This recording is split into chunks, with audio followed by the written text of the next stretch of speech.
ఏంటిది? పార్వతి ఫోటో.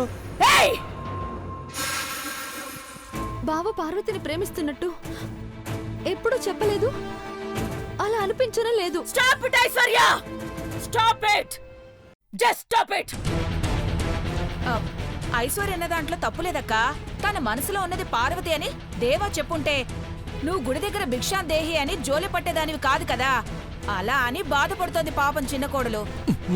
భవాని ఆపుతావా నువ్వు? అఖిల కూల్ కూల్ అఖిల.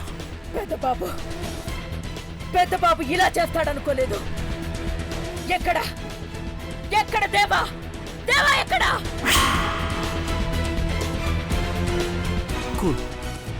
ఐశ్వర్య, పార్వతి వెంటనే ఇక్కడ ఉండాలి.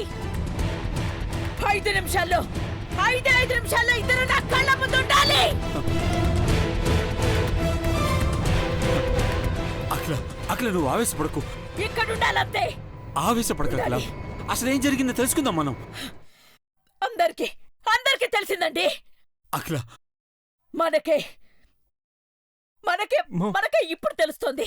పని మనిషి అన్న ఫీలింగ్ లేదు కానీ పెదబాబు చెప్పలేదన్న బాధే ఎక్కువైంది బావుగారు. భవాని నువ్వు కామ్ గా ఉండు. భవాని. చిన్నబాబు, దేవా కాల్ చేయి. అర్జెంటుగా రమ్మని చెప్పు. నువ్వు కూల్ గా ఉండు అఖిల. వెంటనే నా ముందుకు రమ్మని చెప్పు. టెన్షన్ పడకు. దేవా నా ముందు ఉండాలండి. వస్తాడు. నేను తనతో మాట్లాడాలి.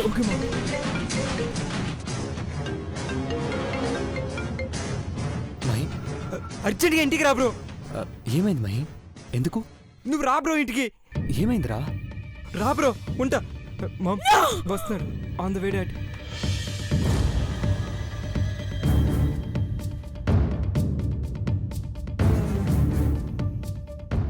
చిన్నబాబు టీవీ ఆన్ చేయి.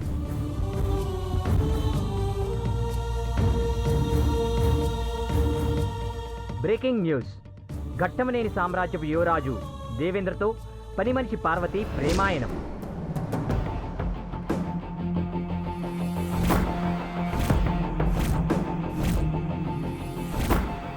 ఇప్పుడే మాకు లభించిన సమాచారం ప్రకారం కొన్ని కోట్లకు అధిపతి అయిన ఘట్టమనేని వంశ యువరాజు దేవేంద్ర భూపతి తన ఇంటి పని మనిషి అయిన పార్వతితో ప్రేమాయణం సాగిస్తున్నట్లు సమాచారం. పార్వతి, ఏంటి సిన్నమ్మాయి గారు? నిన్న ఆంటీ పిలుస్తున్నారు. రా పార్వతి.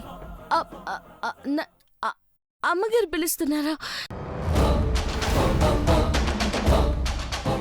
ప్రేమకు చిహ్నమైన తాజ్మహల్ దగ్గర తన ప్రేమను తెలియచేయడానికి ముద్దమందారాన్ని అందిస్తూ తన ప్రేమను పార్వతికి వ్యక్తపరిచినట్లు సమాచారం.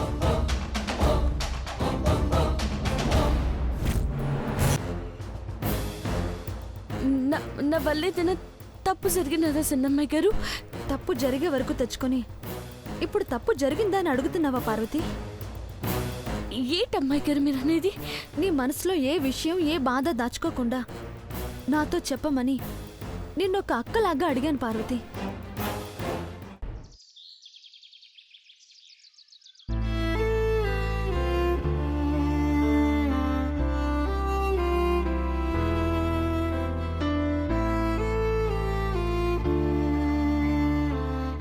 అమ్మా,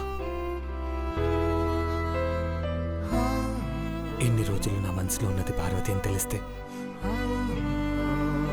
నువ్వు ఏమైపోతావని భయపడ్డాను. ఇప్పుడు ఆ విషయం తెలిసే క్షణం వచ్చినా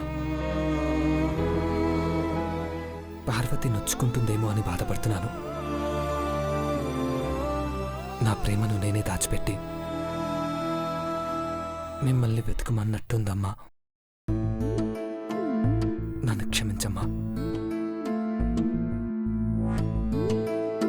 క్షమించు. పెద్దబాబు గారు,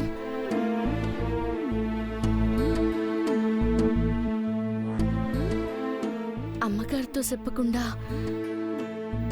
అమ్మగారి ఫోటోతో మాట్లాడుతున్నారా? ఏ క్షణం ఏం జరుగుతుందో అని భయపడ్డం కన్నా చెప్పిన అబద్ధాన్ని నిజం చేయడం మంచిది. నీ ఉద్దేశం ఏంటి పార్వతి? పేపర్లో పడింది అచ్చు తప్పని అమ్మగారు నమ్మినారు. ఆ నమ్మకం సతిరిపోరాదు. ప్రేమించానని చెప్తే మా పరువు మీద మచ్చపడుతుందా?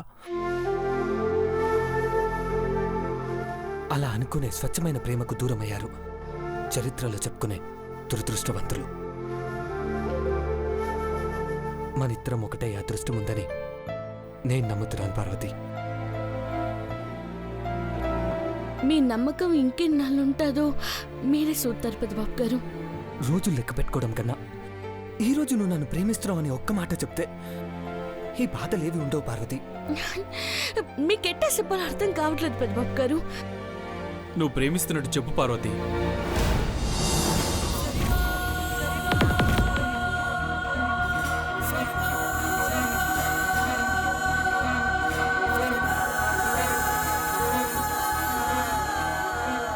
అవును, పేపర్లో పడ్డ ఫోటో చూసి ఇంట్లో వాళ్ళందరికీ నిజం తెలిసిపోయిందనుకున్నాం. కానీ మాకు తెలిసిన నిజం అబద్ధం అని తేల్చారు. నేను చెప్పకపోయినా ఏదో ఒక విధంగా తెలిసిపోతుంది పార్వతి. అప్పుడు కూడా నువ్వు మౌనంగా ఉంటే నా ప్రేమకు అర్థం ఉండదు. పెద్దబాబు గారు ఒగ్గేమని చెప్పగలను, ఇంకేమీ చెప్పలేను.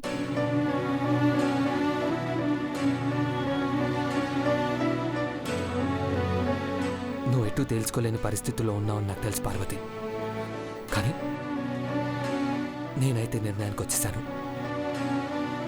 ఈ నెల 15వ తేదీలోపు నా ప్రేమ గాథ అందరికీ తెలియాలి. లేదంటే ఘట్టం నేను దేవేంద్ర గురించి జనం ఒక కథగానే చెప్పుకుంటారు. దేవా, ఏం నువ్వు అనేది? నీకు అర్థమైనట్టు పార్వతికి అర్థమైతే బాగుంటుంది జానీ. సార్, డెడ్ లైన్ పెట్టుకుంటే మంచిది కాదేమో. మంచి జరుగుతుందని పార్వతిని ప్రేమించలేదు, కానీ చెడు జరగాలని రాసిపెట్టుంటే నా రాతలో పార్వతి నా మనిషి అవుతుందని రాయకుండా ఉంటే ఎవరు మాత్రం చేసేదేం లేదు. మీరేం మాట్లాడుతున్నారో అర్థం కావట్లేదు, కానీ భయం ఎత్తుంది పెద్దబాబు గారు. భయపడదు పార్వతి. అన్నిటికీ ముగింపు పలికే రోజు త్వరలో వస్తుందని చెప్తున్నాను. పేపర్లో వచ్చిన న్యూస్ నిజమని మనకు మాత్రమే తెలుసు, కానీ అంతలోనే అది అబద్ధమని పేపర్ ఎడిటర్ అమ్మకు ఫోన్లో స్వయంగా చెప్పాడంటే ఆయన ఎదురుగా ఎవరో ఉండే ఉంటారు. ఎవరై ఉంటారు దేవా? అది కనిపెట్టాలి. కనిపెడతాను. పార్వతి నన్ను ఒకటి చేయకుండా అడ్డుకునే శక్తి ఏంటో ఖచ్చితంగా కనిపెట్టే తీరుతాను. ఒకవైపు అమ్మ, మరో పక్క పార్వతి, మూడో వ్యక్తి చీకటి. ఆ చీకటేంటో, ఆ చీకట్లో ఉండి నా జీవితంలోకి మబ్బులు వచ్చేలా చేస్తుంది ఎవరో నాకు తెలియాలి. తెలుసుకుంటాను.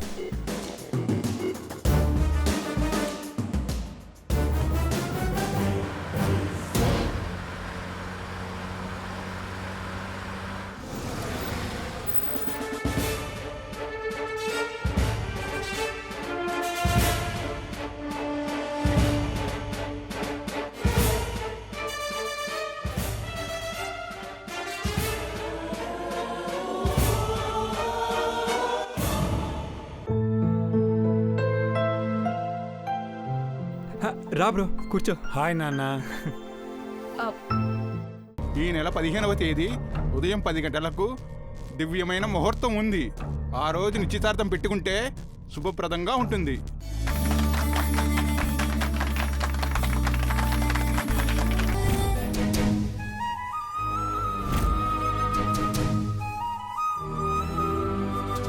పార్వతి, ఇట్రా.